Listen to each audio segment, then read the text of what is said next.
Why, hello there, and welcome to another PlayThenSay. Better late than dead is what we're looking at today. Brief overview. So, survival game. You wash up on an unusual island, and you need to find out what happened while you try to escape. So it's a survival crafting game, open world exploring game, which we've seen quite a bit of recently. Graphics. Nothing more than just what you'll see in the latest wave of survival games, with an attempt at a realistic look, but looking dated more as a PS2 game. It's usable, you believe that you are where you are, but they haven't even bothered to animate the animals moving as far as I can see, so when an animal is going to attack you, rather than walking towards you, they'll skate like the fairy princess you wish you were. Come on, developers, don't be lazy. Controls.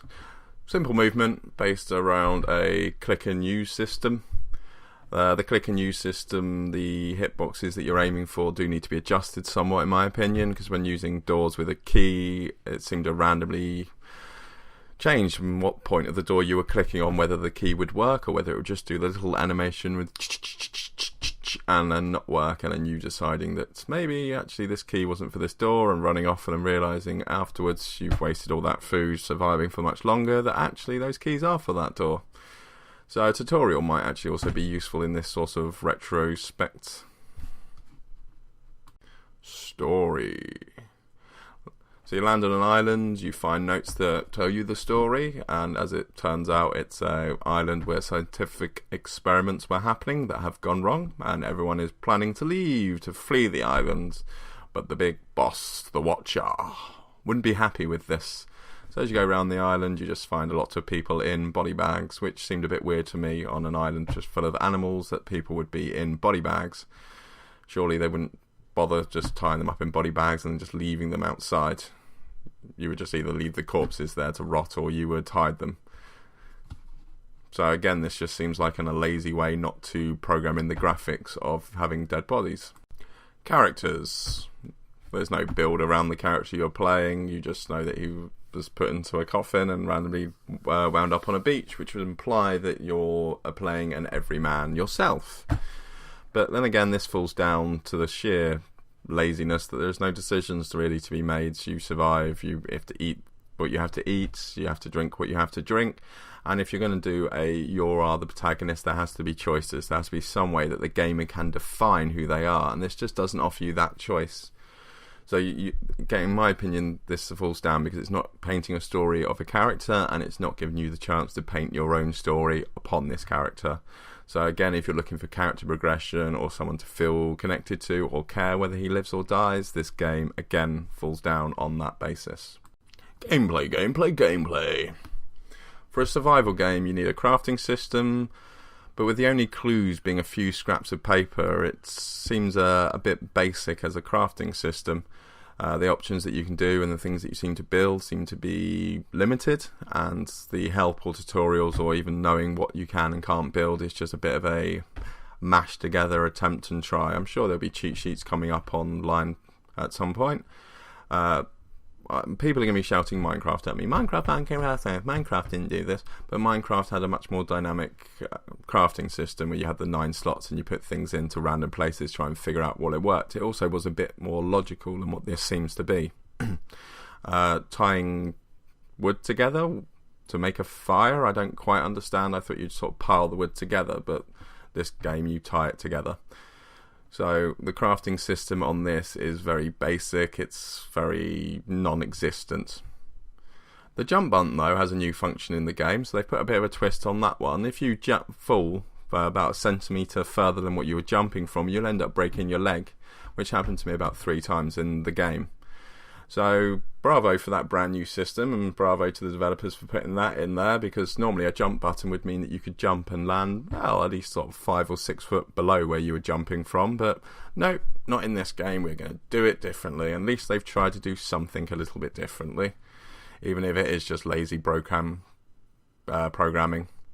So they have crates around the place that you can grab, and these crates have random items in, so great, a bit of a roguelite, I guess they would call it. But no, Once I found the door on one of the playthroughs that it was talking about, I didn't have a key, so I went round and round and round to try and see if there was any more crates that I'd missed, which I hadn't.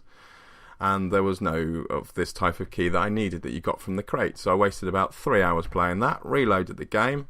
First two crates I found both had the key that I needed in it. So thank you for that, developers, for wasting all of that time with your random nonsense. And I hate random nonsense like this in these sort of games because it's laziness again. I want to find the main key items, the main quest items in certain locations. I want to go through an experience, through a story to find that.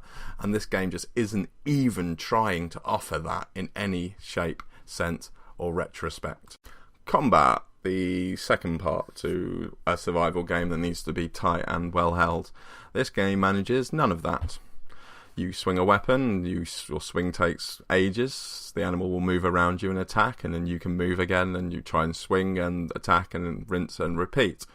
As there is no skill really based in this fighting system, other than trying to pick whether you're going to throw a weapon at them or craft a decent weapon to use against them, the combat system in this needs some thought. It needs something. I mean, you can't just put a game together and just expect it to be a game. You need to put some thought into this, and this is what really annoys me about this game. And this game was recommended to me, that everything in this game, the combat system, the crafting system, is just so generic. It almost feels like it's a Poundland game where they've seen other games being done well and they've just sort of mixed the games together and put it together.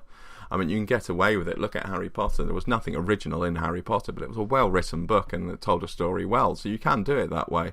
But if you're an indie developer, you're not going to be able to polish your game to that standard.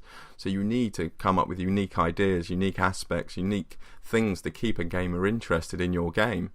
It may not work, it may be a bit hit and miss to start with, but you need to try it. You need to give them a new experience, and the combat in this is so basic, and put on top of that the crafting.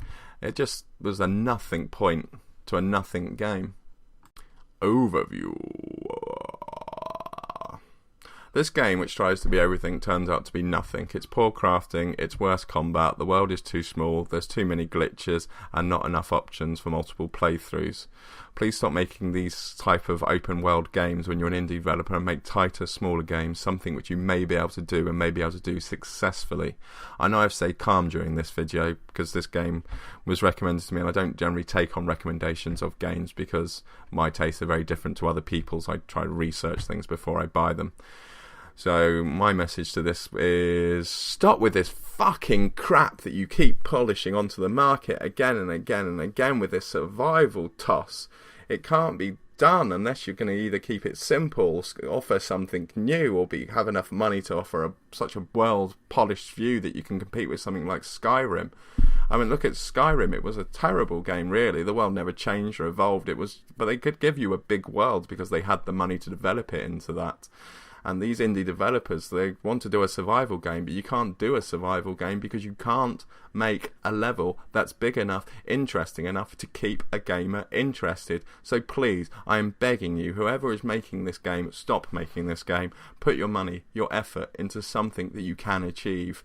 And if you can't achieve something, and this game is really the best you can do, because I'm worried about your lack of imagination, please, please, please go to mcdonalds.com and apply for a job.